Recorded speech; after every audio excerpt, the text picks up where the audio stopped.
Good. And now, we bring you the following live press announcement from D.C. Mayor Muriel Bowser. Our regularly scheduled program will resume following the announcement. Good evening. I'm Muriel Bowser. I'm the mayor of Washington, D.C. I'm here today at the D.C. Police Department's headquarters. I'm joined by members of my public safety team. We are here to provide a public safety update. I want to start by speaking directly to the residents of Washington, D.C., 712,000 tax-paying Americans. To us in Washington, we saw directly an affront not only on our American democracy, but on our own D.C. values. The values that make our city a welcoming, diverse, and inclusive place. We step up daily to support the federal government and the many federal events and activities that take place in our city to ensure safety in the nation's capital. Despite having zero representation, having no votes in the same Congress where this siege took place today. To the Metropolitan Police Department, or D.C. Police, Chief Conte, the entire command staff, and our officers who performed admirably, you made us proud. You are the patriots, not the people we saw storm the building. MPD immediately answered the call to support our federal partners today without hesitation and helped to quickly restore order to the Capitol. At this hour, we can report that the Capitol is secure, and MPD has worked in collaboration with the United States Capitol Police and the Secretary of the Army to further secure the grounds for the upcoming days. Today, this afternoon, I called for a curfew in the city that began at 6 p.m. and will run through 6 a.m. I urge anyone who is not in place in your home or your hotel, if you mean to cause trouble on the streets of Washington, D.C., you will be arrested. MPD will enforce tonight's curfew. To our fellow Americans, I know that I speak for all of us when I say that we saw an unprecedented attack on our American democracy incited by the United States President, and he must be held accountable. His constant and divisive rhetoric led to the abhorrent actions we saw today. And sadly, it led to a loss of life that will forever stain what could have been and what should have been a peaceful transfer of power. Again, he must be held accountable. I want to thank our lawmakers who returned to the Capitol building to do the work of the people in the people's house. I want to thank our regional partners, including the governors of Maryland and Virginia, the county executives and police chiefs of surrounding jurisdictions who responded to MPD's call for mutual support in the city, and also the call of the United States Capitol Police for support at the Capitol. Today, I signed an extension of the public emergency that I could declare today for 15 days so that we can continue to ensure peace and security through the inauguration of President Joe Biden and Vice President Kamala Harris. Today may be a dark day for our democracy, but there is hope and change coming. With that, I want to turn to the Chief of the Metropolitan Police Department, Robert Conte, to provide an update.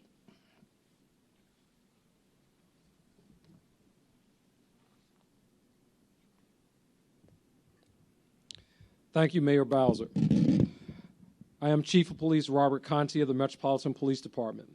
My remarks are an update to the press briefing from earlier this afternoon regarding today's shocking and shameful behavior at the Capitol.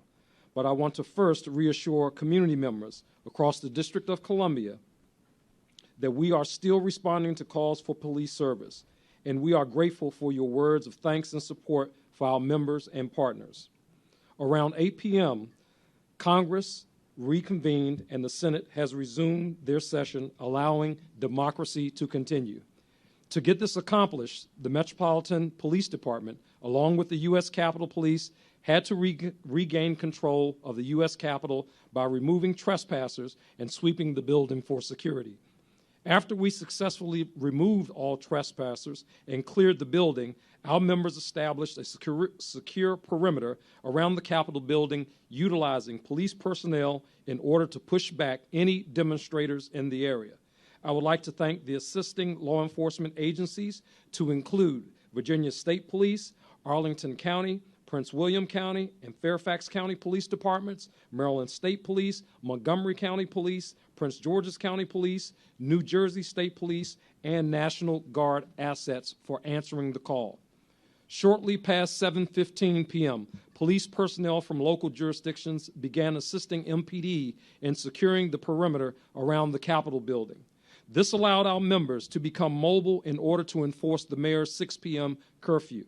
Our goal with this curfew, which has been the same with previous curfews, is to obtain voluntary compliance from individuals. We verbalized warnings of the curfew, and anyone refused to leave, officers began to initiate arrests. As of 9:30 today, we have made in excess of 52 arrests, 4 arrests for carrying pistols without licenses, 1 arrest for possession of prohibited weapon, 47 arrests related to curfew violations and unlawful entry. 26 of these 52 arrests were made on U.S. Capitol grounds. Additionally, 2 pipe bombs have been recovered. 1 pipe bomb from the DNC, another pipe bomb from the RNC, a cooler from a vehicle with a long gun in it that also included Molotov cocktails. This also was on the grounds of the United States Capitol. This number, in addition to the 10 arrests that occurred yesterday, are the arrests that the Metropolitan Police Department has reported thus far. Again, these numbers are preliminary and will be updated accordingly. As I stated earlier today, if you are not engaged in essential activities, please stay off the streets and adhere to the curfew, or you will be subject to arrest. We have also recovered at least 6 firearms today, in addition to the 3 last night and a stun gun. As you are aware, earlier today, approximately 2:46 p.m., protesters breached fencing along the Capitol grounds and confronted police lines surrounding the building. Multiple individuals forced entry into the Capitol building and attempted to gain access to the House room, which was still in session. They were confronted by plainclothes U.S. Capitol police officers, at which time 1 Capitol police officer discharged their service weapon, striking an adult female. She was transported to a local hospital where, after all life-saving efforts failed, she was pronounced deceased. Her identification is being withheld at this time, pending next of kin notification. The Metropolitan Police Department's Internal Affairs Division is currently investigating this matter as we investigate all officer-involved deaths in the District of Columbia, including ones from other agencies. This is a tragic incident, and I send my condolences to the victim's family and friends. Additionally, there were 3 other deaths reported today from the area around the Capitol grounds. 1 adult female and 2 adult males appeared to have suffered from separate medical emergencies, which resulted in their deaths. Any loss of life in the district is tragic, and our thoughts are with anyone impacted by their loss. You should also be aware that at least 14 MPD officers have sustained injuries during the demonstrations. 1 member suffered serious injuries after he was pulled into a crowd and assaulted. He is currently hospitalized and undergoing testing for treatment for his injuries. 1 officer received significant facial injuries from being struck by a projectile and is also hospitalized. The additional injuries are not as serious in nature, but are nonetheless concerning. These officers should be commended for their work. They fought hard to protect our democracy. Not only today, but every day they wear that uniform. Thank you for your dedication and service and sacrifice. Lastly, I want to thank all of the Washingtonians for adhering to the curfew order by staying home. I would like to now turn it back over to our mayor for any questions. Okay. We'll take questions. Questions? Yes, Clarence. Describe any previous coordination that happened or any requests that the U.S. Capitol Police might have made to MPD or to the city prior to the breach, or did this come after the breach, after things completely got out of hand? Sure. I'm going to ask the Chief, Clarence. Clarence's question was to describe coordination with the United States Capitol Police. And I'm going to ask the Chief to talk about MPD's coordination efforts, not only with the United States Capitol Police, but with the federal partners that we work with routinely on First Amendment activity. Thank you, Mayor. Yes.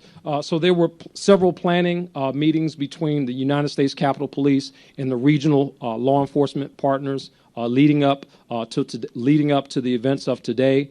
The call for assistance from the Metropolitan Police Department to the United States Capitol, that call came in sometime after 12, maybe a little bit before 1 a.m. 1 p.m. I'm sorry. That call was put into Metropolitan Police Department that there was significant activity at the United States Capitol, that people were trying to breach the fence, and of course we immediately deployed platoons to assist the United States Capitol Police. We deployed MPD platoons to do that.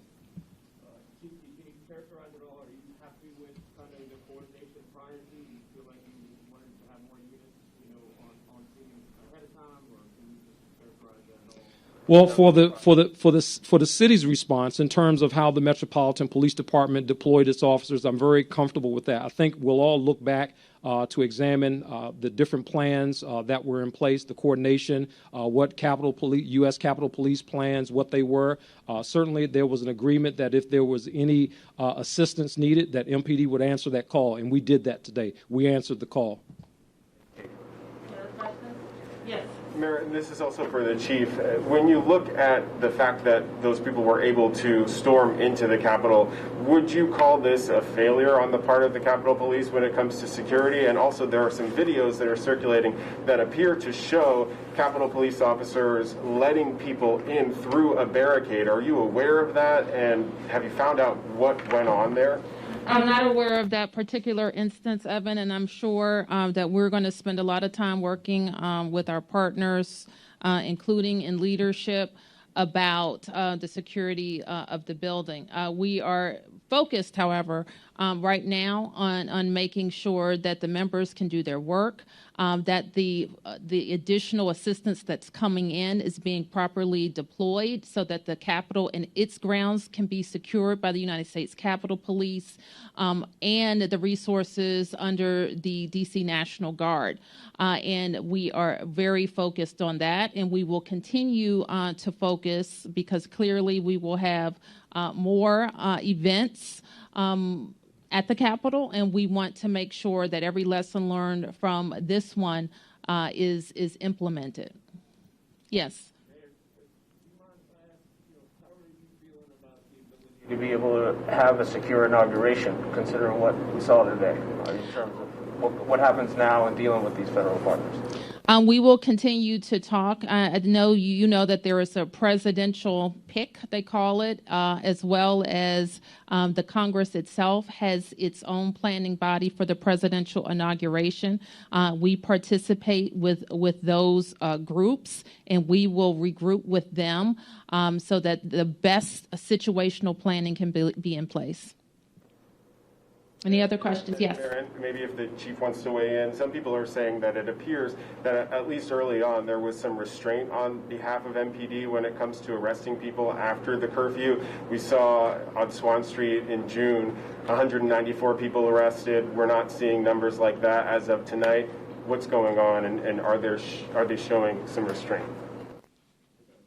No, that's not appropriate. I think the first thing that we have to do is we needed to make sure that we had a safe situation. We had to contain the situation that we were dealing with. And the moment that we were able to contain the situation, then members were able to start effecting arrests. The initial arrest for for the curfew violation as well as the unlawful activity at the Capitol. We started with arrests there, and then we started methodically moving out from the U.S. Capitol, making arrests going on. There are arrests that are going on as we speak. Members of MPD are on the street, and again, we will continue to enforce the mayor's curfew until it's over, and that's 6 a.m. So our officers are here.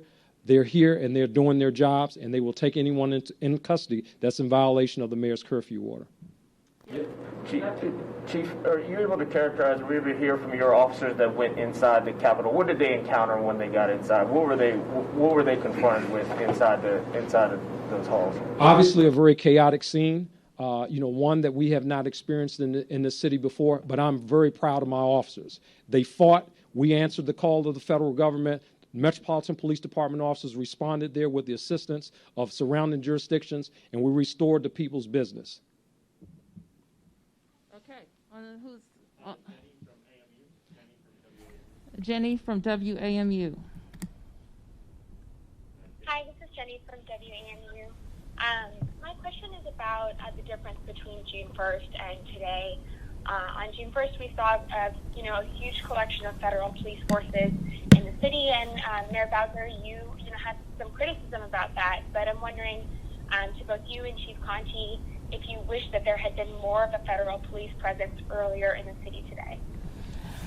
Let me be clear. If you're talking about the clearing of Lafayette Square, so the president can walk over to take a picture, is that what you're referring to? Yes. Okay. So yes, I had some criticism about that because people who were peaceful were moved out even prior to a curfew expiring for the purpose of a presidential photo op. I do think it bears mentioning that there is some difference in the federal response at Lafayette Square and at the United States Capitol.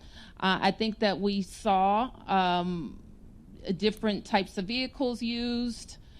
We saw a different posture used in some cases. We did not see, for example, deployment of those military personnel on the Capitol grounds. Yes. Mark?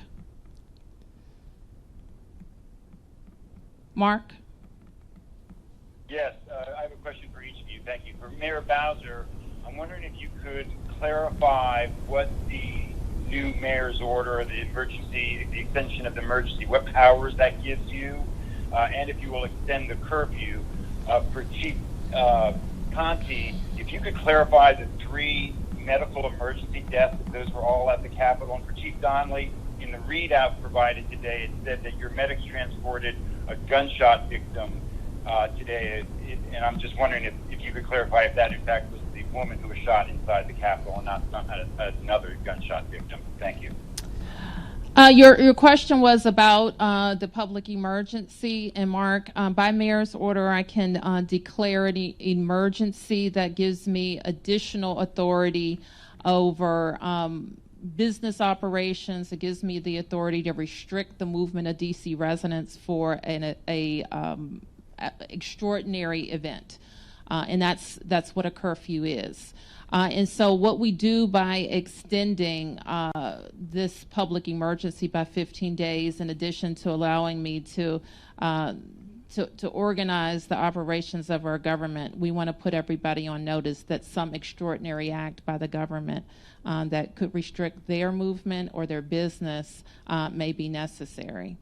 And as far as the curfew goes for the remainder of the event, we will we'll announce that as we see it. The police especially need the tool in the evening hours when it becomes night. And we know that if we provide 4 hours notice about, that can be effective for us.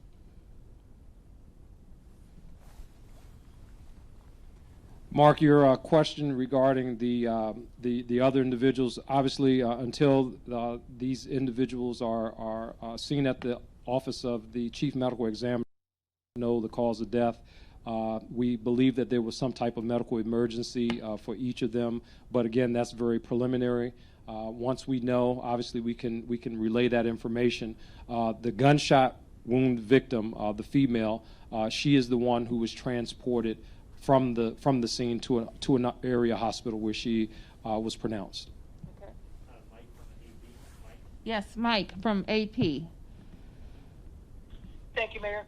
Maybe the chief could just speak to this a little bit, but the 26 arrests that were made on the Capitol grounds, were those people who were inside the Capitol, occupying the Capitol, and were all of the protesters who were inside the Capitol who were encountered by MPD officers taken into custody? Obviously, not all protesters were taken into custody. Not all protesters were taken into custody. And again, we'd have to go through some of the video to really see whether or not some of the people that we actually have in custody were people who were inside of the U.S. Capitol. We're just not sure at this point. What we do know is that they were on Capitol grounds at the time that the curfew was in effect, and those individuals were placed under arrest by the Metropolitan Police Department. And if I could just add to that, we will be issuing, what does the BOLO mean? Be on the lookout. We're going to be issuing some be on the lookout, or BOLOs, as the police call them, alerts, featuring people who breached the Capitol. We're in the building. MPD will start to release those. We'll be able to release more when we have some more discussions with the Capitol Police and can review further their video. But we will be on the lookout, and we ask everybody out there to be on the lookout for these individuals who breached the Capitol. And some of them we think are very much have to be held accountable for the carnage. Any other questions? Can you just clarify, so I'm sorry, just to recap, 3 medical emergency related deaths and then the 1 shooting death? That's correct. All right. Any more on the phone? All right. Thank you, everybody.